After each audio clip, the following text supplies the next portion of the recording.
Baik, bismillahirrahmanirrahim. Assalamualaikum warahmatullahi wabarakatuh. Kami dari kelompok 7 akan mempresentasikan perusahaan Bank Sentral Asia atau bisa disebut Bank BCA.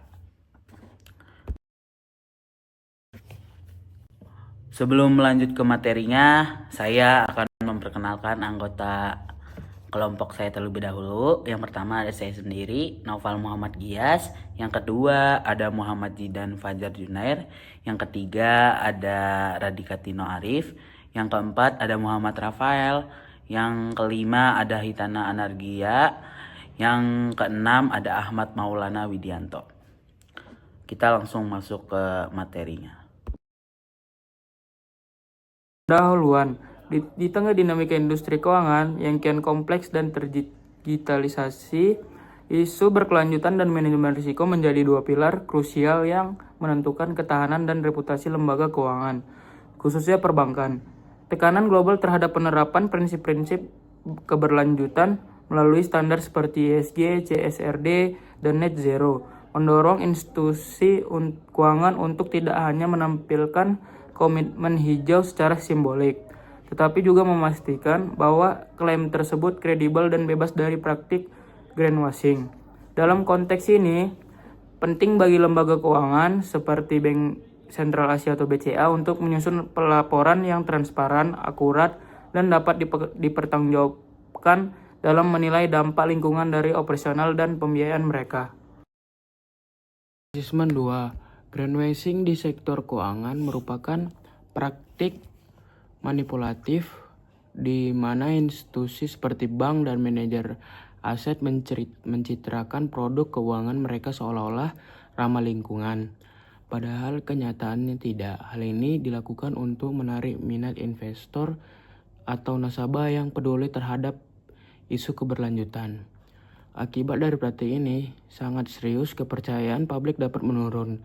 Dana yang semestinya dialokasikan untuk proyek berkelanjutan justru dialihkan ke proyek palsu hijau, serta menciptakan distorsi dalam pasar yang kebijakan publik.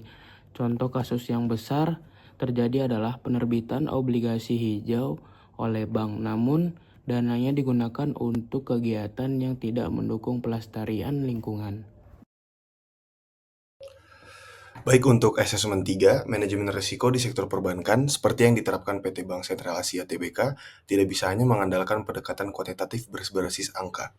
Risiko-risiko yang sifatnya tidak langsung, seperti reputasi atau risiko teknis baru, lebih cocok didekati dengan analisis kualitatif. Analisis kualitatif mengandalkan penilaian subjektif terhadap dampak dan probabilitas risiko, seperti melalui brainstorming, wawancara, atau matriks risiko. Dibandingkan pendekatan kuantitatif, metode ini lebih fleksibel dan cepat digunakan untuk risiko-risiko yang tidak memiliki data historis yang kuat, seperti gangguan layanan akibat serangan cyber atau kebocoran data. Baik, selanjutnya SWOT, strengths-nya branding yang kuat dan kepercayaan tinggi di Indonesia, weakness, ketergantungan pada pasar domestik, biaya operasional yang tinggi untuk infrastruktur IT dan sumber daya manusia. Lalu ada opportunities-nya, ekspansi fintech dan digital banking, pertumbuhan UMKM dan ekonomi digital Indonesia. Lalu yang terakhir untuk trades-nya, regulasi BI dan OJK yang cukup ketat. Selanjutnya saya akan membahas tentang pestle analisis. Yang pertama ada faktor politikal. Analisisnya adalah stabilitas politik Indonesia mendukung perbankan serta kebijakan pemerintah seperti inklusi keuangan dan pajak mempengaruhi BCA. Lalu ada faktor ekonomik. Analisis faktor ekonomik adalah pertumbuhan ekonomi 5% pada tahun 2023 dan inflasi dan suku bunga BI mempengaruhi margin bunga. Lalu ada faktor sosial. Analisisnya adalah masyarakat mulai adaptif dengan digital banking serta urbanisasi meningkatkan kebutuhan layanan finansial. Lalu ada faktor teknologi. Analisisnya adalah perkembangan AI dan blockchain antam atau topang inovasi BCA dan risiko serangan cyber. Lalu ada faktor environmental. Analisisnya adalah BCA perlu adopsi green banking seperti pembiayaan ramah lingkungan. Lalu yang terakhir ada faktor legal. Analisisnya adalah kepatuhan terhadap UU Perlindungan Data Pribadi dan OJK. selanjutnya ada pembahasan untuk asesmen 4. Spektrum risiko yang dihadapi oleh BCA dalam berbagai kategori utama. Dari sisi strategis, BCA menghadapi tantangan berat seperti persaingan ketat dari bank digital dan fintech, ketidakpastian dalam mengelola transformasi digital, perubahan perilaku nasabah yang beralih ke layanan digital, serta ancaman terhadap reputasi dan nilai merek akibat gangguan layanan atau isu etika. Strategi ekspansi tahun 2024 dalam program perbankan UMKM juga memiliki risiko kegagalan eksekusi. Selain itu, dinamika ekonomi makro seperti inflasi dan fluktuasi suku bunga, serta ketegangan geopolitik berpotensi mengganggu stabilitas kinerja BCA. Selanjutnya ada asesmen 5. Analisis ini dibagi menjadi 3 subperiode pada 2019 sampai 2021. Saham BBCA menunjukkan karakter defensif dengan beta sebesar 0,85 yang berarti sensitivitasnya terhadap pasar tergolong rendah. Risiko non-sistematis atau risiko spesifik juga berada pada level rendah dan volatilitas tetap terjaga meski terjadi lonjakan singkat selama awal pandemi COVID-19. Periode 2021 sampai 2022 memperlihatkan peningkatan beta menjadi 0,92 mengindikasikan korelasi yang lebih kuat dengan pasar. Namun masih dalam batas defensif, volatilitas meningkat karena ketidakpastian selama masa pemulihan ekonomi.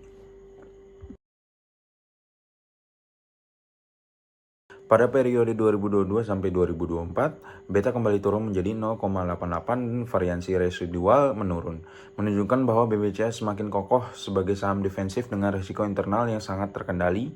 Volatilitasnya pun ikut turun beriringan dengan stabilitas ekonomi. Secara keseluruhan, saham BBCA konsisten mempertahankan karakteristik defensif dengan beta di bawah 1 dan risiko non-sistematis yang terus menurun. Hal ini menunjukkan bahwa fundamental perusahaan kuat dan manajemen risikonya mampu menjaga kestabilan performa saham bahkan dalam kondisi pasar yang dinamis dan penuh tekanan. Dan di sini ada grafik yang udah kita cari.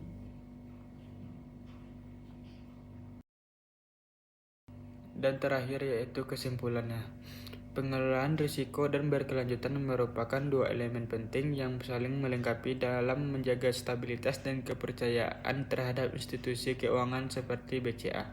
Praktik greenwashing harus dicegah melalui transparansi, pelaporan yang akurat, dan komitmen nyata terhadap prinsip ESG. Di sisi lain, BCA menghadapi beragam risiko strategis, teknologi, dan reputasi yang perlu ditangani dengan pendekatan kualitatif dan kuantitatif yang terintegrasi. Saham BBCA terbukti memiliki karakter defensif dengan risiko rendah, mencerminkan fundamental perusahaan yang kuat untuk bertahan di era digital dan tuntutan berkelanjutan. BCA perlu menyeimbangkan inovasi dengan mitigasi risiko yang cermat dan strategi berkelanjutan yang kredibel.